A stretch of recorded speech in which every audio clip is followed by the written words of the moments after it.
এক মুরব্বী লোক প্রতিনিয়ত ৫ ওয়াক্ত নামাজ পড়ে মসজিদে গিয়ে। তো হঠাৎ করে একদিন রাতে অনেক বৃষ্টি হয়। বৃষ্টি হওয়ার কারণে যে ফজরের নামাজটা পড়বে, সে ফজরের নামাজের জন্য প্রস্তুত হয়ে গেল। তো রাস্তায় অনেক কাদা ছিল। এর জন্য তার যাওয়া খুবই সমস্যা হইতেছিল। তারপরেও সে রওনা হলো। কিন্তু কিছু দূর যাওয়ার পরে দেখা গেল যে রাস্তায় গিয়ে সে হোঁচট খেয়ে পড়ে যায় এবং পড়ে গিয়ে তার লুঙ্গি বা জামা কাদায় ভরে যায়। এর জন্য সে আবার রিপিট চলে আসে। চলে আসার পরে আবারও রওনা দেয়। তো দেখা যায় যে পরের বারও একই অবস্থা, সে রাস্তায় গিয়ে সে হোঁচট খেয়ে পড়ে তার জামাগুলা নষ্ট হয়ে যায়। এভাবে করে দ্বিতীয়বারও আবার বাসায় আসে। আসার পরে আবারও জামা চেঞ্জ করে আবারও রওনা হয়।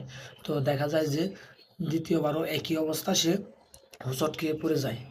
তৃতীয়বারের কালে দেখা যায় যে সে যখন রওনা হয় তখন জামা-টামা চেঞ্জ করে রাস্তায় একটা যুবক দেখা হয় যুবকের সাথে। যুবক তখন বলে যে, "আমি আপনাকে পাড়ি করে দেই।"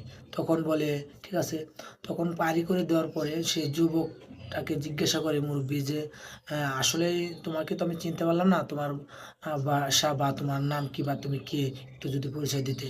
তখন আ ওই লোকটা, যুবক ছেলেটা বলল যে, "আমি শয়তান।"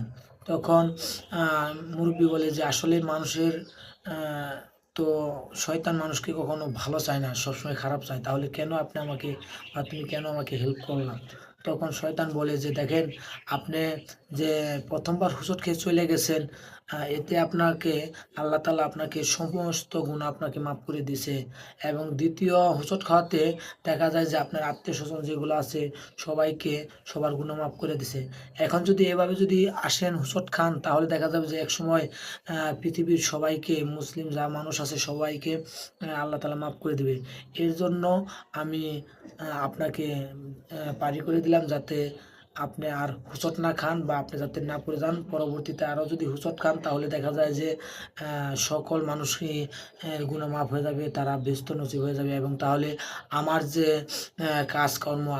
কাজকর্ম আমি ব্যথায় যাব বা ব্যর্থ হব। এর জন্য আমি আপনাকে এই কাজটা করে দিলাম, আপনাকে করে দিলাম।" এখানে মেসেজটা এরকমই। আসলে শয়তান কিন্তু আ কোনো মানব জাতির ভালো চায় না।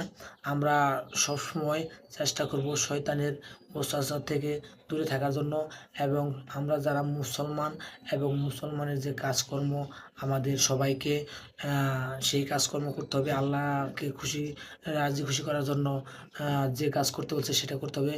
তো আপনাদেরকে মেসেজটা যদি ভালো লাগে অবশ্যই অন্যকে দেখার সুযোগ করে দিবেন।